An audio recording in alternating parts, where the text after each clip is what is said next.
Hey guys, how's it going? It's Andrew Stoll with Stoll Real Estate.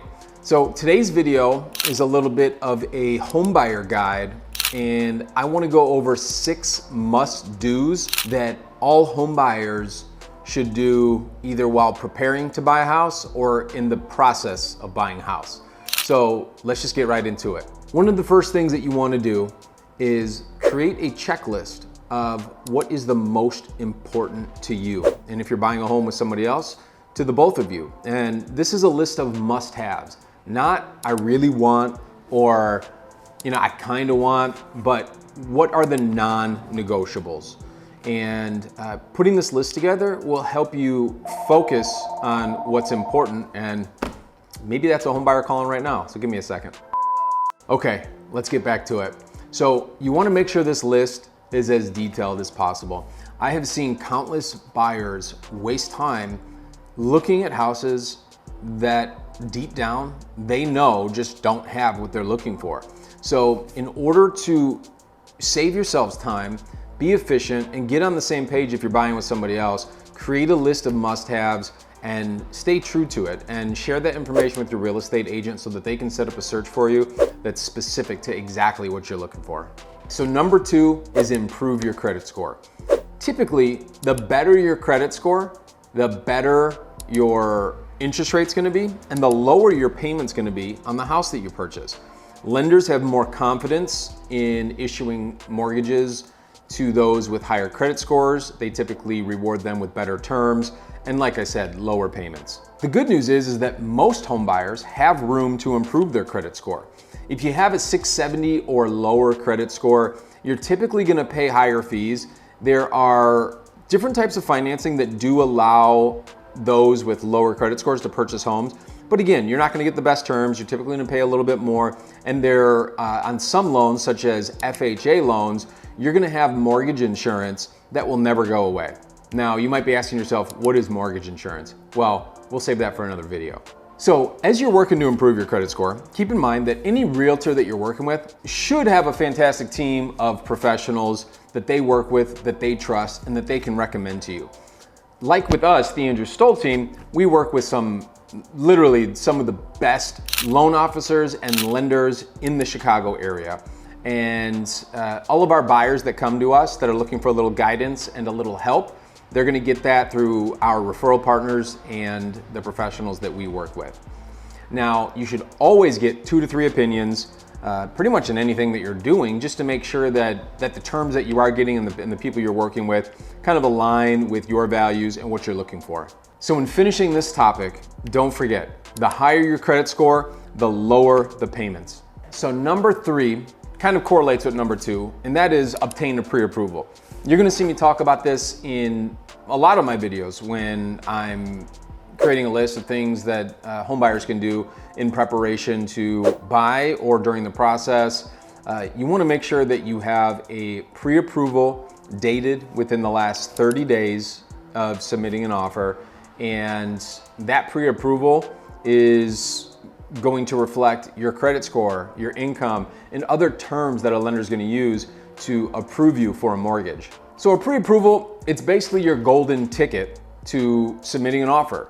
A lot of, I would say, 99.999% of listing agents, if they receive an offer that does not have a pre-approval accompanying it, they will submit it to their seller because that's the law. However, like I said, 99.9% of sellers aren't gonna be advised to entertain an offer that isn't accompanied with a pre-approval or a proof of funds if you're paying cash.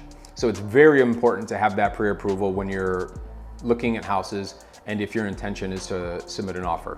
The loan officer that you choose to work with is going to be able to guide you through the process of obtaining a pre-approval. They're gonna ask you questions, ask for documents, and it's all to make sure that they can give you the most accurate information, such as what is your monthly mortgage payment gonna be? How much can you afford in taxes? Can you afford this purchase price if you also are buying a home in a homeowners association? There's a ton of different variables that a good loan officer will go over with you. And for a lot of people, this is one of the most important things. You wanna know not necessarily what the total loan is gonna be, but you wanna know what your monthly mortgage payment is gonna be. So the fourth thing I wanna go over is to encourage all home buyers to not just search online, but to go drive neighborhoods. Keep in mind, 97% of all home buyers use the internet when buying a home. That's an incredible number.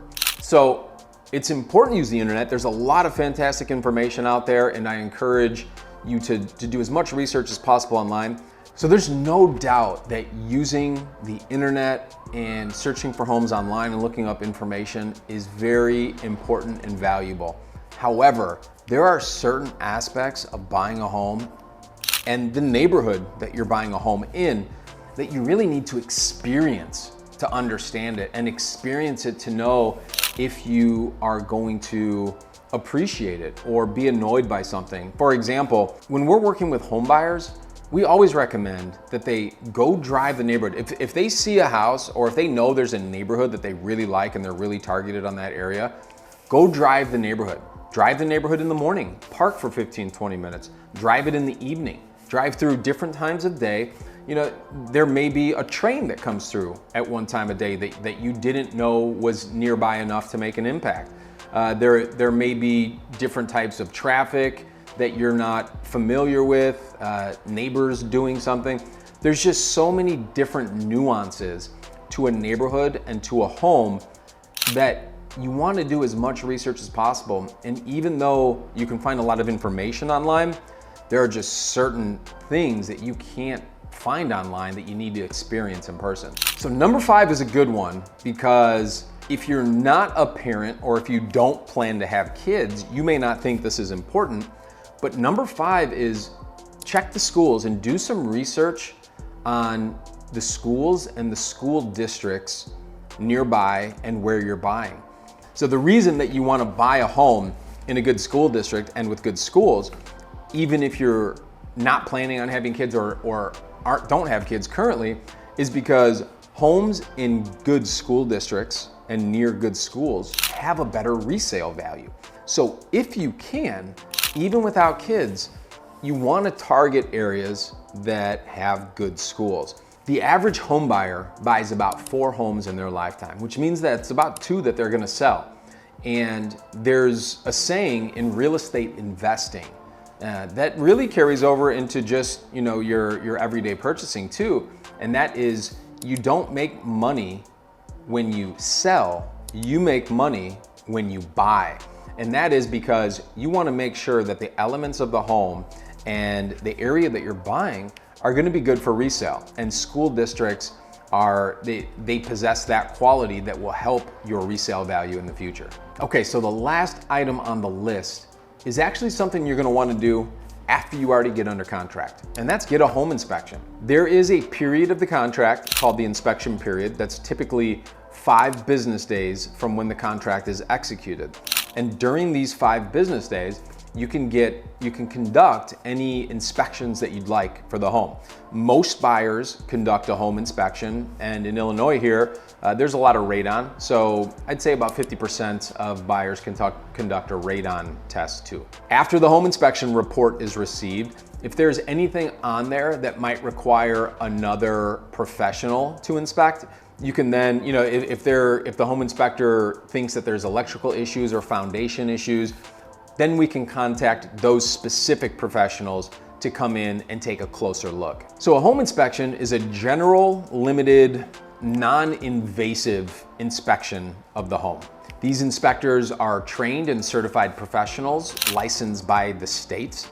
In the state of Illinois, they go through a rigorous educational process. They have to pass the state exam before they can start practicing.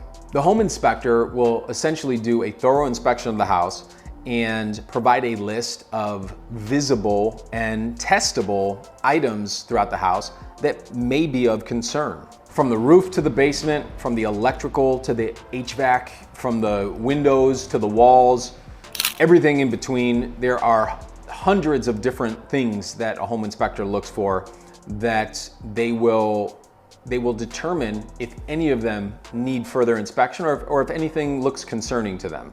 Once they're done with their inspection, you'll typically get their report within a couple days. You'll go over the items with your realtor and your real estate attorney. And typically, the items on this report you can use as a negotiation tool to either get a credit perhaps or get some of these items fixed by the seller, depending on the market and the severity of the issue.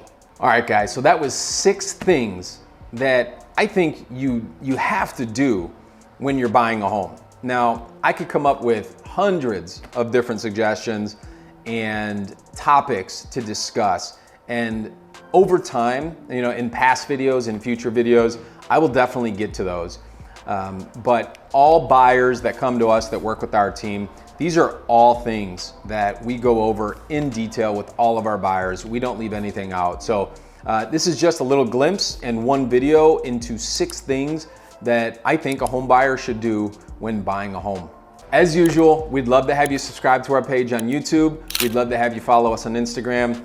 We're gonna be posting content regularly. And if you are a real estate agent, or if you're just interested in real estate in general, our content is broad and we like to cover all the most important topics. So give us a subscribe, give us a like if you'd like. Well, that was weird. We're always available for questions via DM. You can contact us directly via email, phone, text, and we are here as public servants to you. So whether you're a real estate agent or a buyer or seller now or in the future, or just interested in real estate, we'd love to have you along for the journey. But again, my name's Andrew Stoll with Stoll Real Estate. We'll see you next time.